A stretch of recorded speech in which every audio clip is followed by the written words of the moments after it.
What do YouTube, man? It's your boy Q back with another jiggy video, man. And today's video, it'll be a very simple video. I'll be showing you guys what your Dodge Charger Challenger would sound like straight pipe.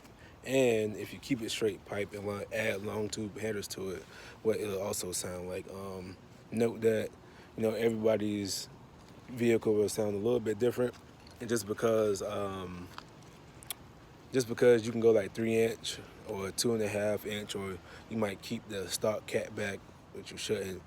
You might go with like magnet flow. Somebody else might have flow master. So it just depends on what you have, what type of application you have. But I'll be showing you guys clips of what mine sound like and what yours would sound like, very similar. So let's get into it.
So, thanks for watching the video, guys. Don't forget to like it, subscribe, all that good stuff. I appreciate the little love I've been getting so far, man. More great content coming, man. See y'all next video.